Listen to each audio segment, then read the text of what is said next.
Afternoon, everyone. I had something I wanted to share with you about this painting I'm working on. This is as many of you know, a 50 by 96 painting that is very close to my heart. So I want to share with you what's really behind this painting. Years ago, I did a painting, 1991, I did a painting that was on this same scale, 50 by 96. It was a seascape that was done of Carmel, California. And I was able to repurchase that painting back from the sale of this painting in 93, just this November a year ago. And I have it here in my studio. So I look at it every day, and so the scale of itself inspired this painting.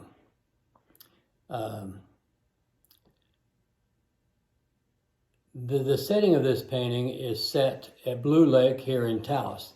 It's the sacred grounds of our wonderful native Indian people here, and so these figures have gone up to the area of Blue Lake in preparation for their forthcoming celebration that's to be set up.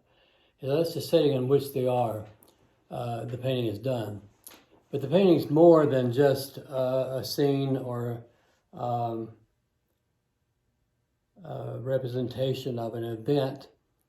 This painting is extremely close to my heart. For a number of years now, I've had collectors come and share with me their desire for me to do a book on my journey. I began painting at 13 years old.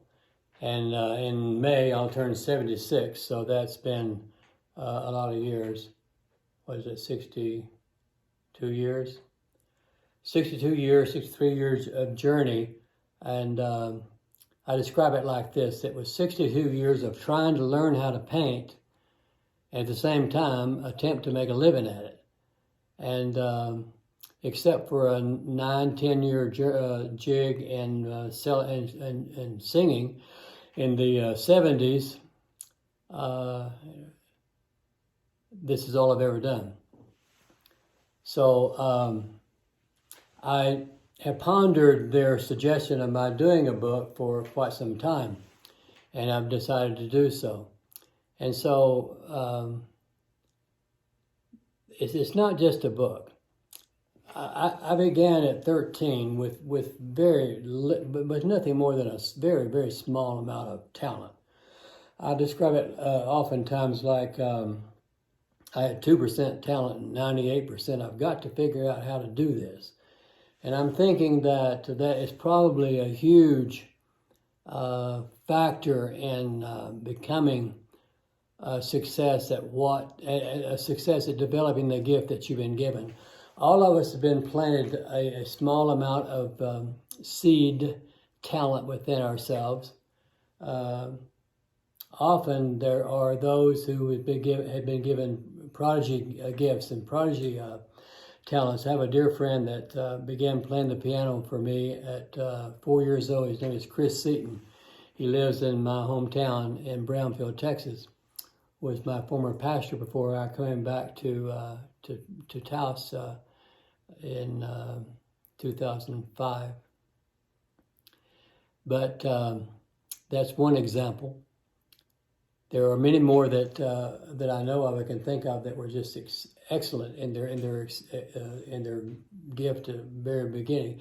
But I had to work like most people, very diligent to develop what I've done.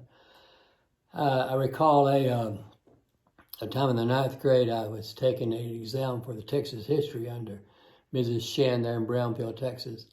And she would write on the blackboard every day what her forthcoming test would be of. And if you were to learn that, you could do all right on your test. Well, I didn't really know that much about applying myself, so I thought, well, okay, I'll pray my way through this thing. So I took the exam, and toward the end of the class, I hadn't come up with one answer. I was praying, God, please give me the answer to these questions. She wrote them on the blackboard, bring it back to my mind. Well, I made a 0. And she came at the end of the class, put her finger on my paper. She says, now, Jerry, tomorrow morning, you can be here at 8 o'clock and you can retake this exam. Well, I studied all night long. I didn't sleep a wink, so I got from studying, went right straight to the school at 8 o'clock and took the exam. I made 100. And I'm going, well, I'll be darned. That's the way that thing works. Well, I declare. And so here in Taos, when we first moved back here in 86, some years back, I was up against painting with the best painters in all the country and trying to compete to the market of that. And I was so frustrated. I go like, I said, God, can we talk about something? I'm having a hard time making a living down here. And I'm up against the best. And so I need a little help. And it looks to me like we were musicians, you know. And so singers. And I was talking to the Lord. I said, you know, it seems to me like that music and color runs on the same sort of created frequency. You hear one, you see one, but I would have bet the physics of that is very, very similar. I would really like to understand how color works. And so I'm asking, would you teach me color, how it really works? I remember saying, Father, I want to hear it. I want to see it. I want to taste it. I want to sense it. I want it created within me throughout my total being.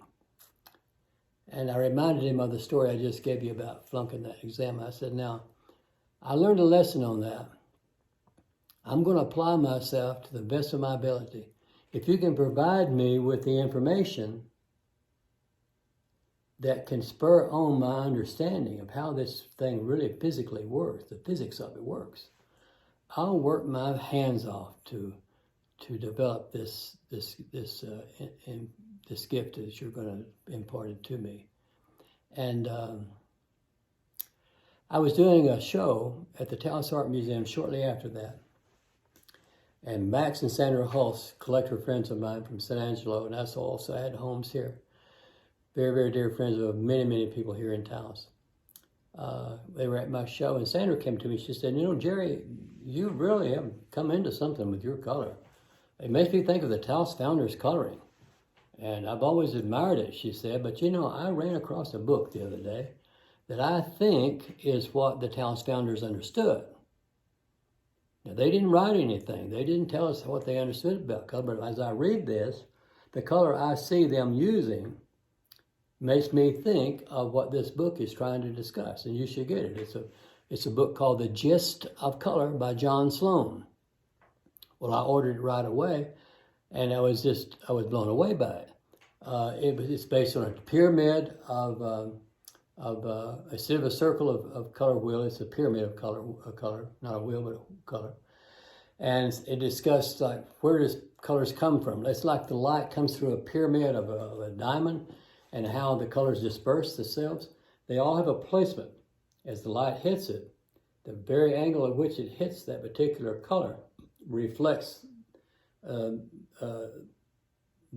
combinations of colors in its opposite complements. As for example, I thought burnt umber is something you went and bought at the store. It's actually something you can mix. So is raw sienna and yellow ochre and all of that.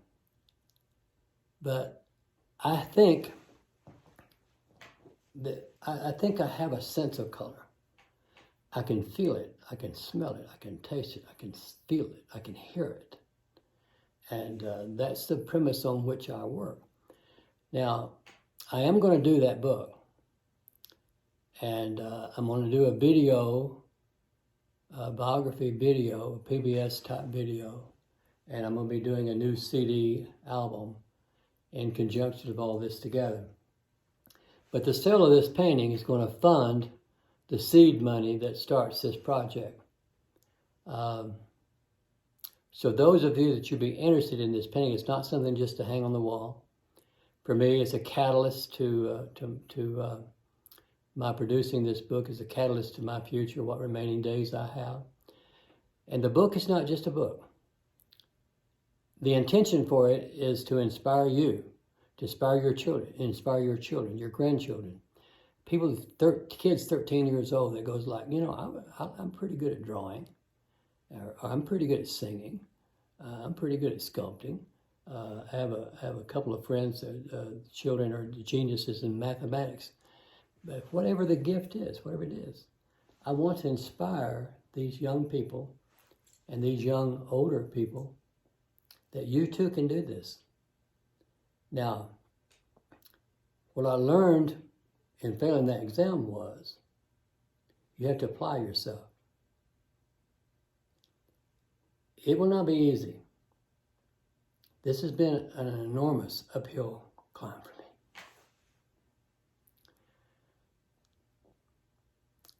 But I think our responsibility is to take that small gift that we've been given, develop it to the very highest of our personal ability with the aid of His inspiration that comes into us.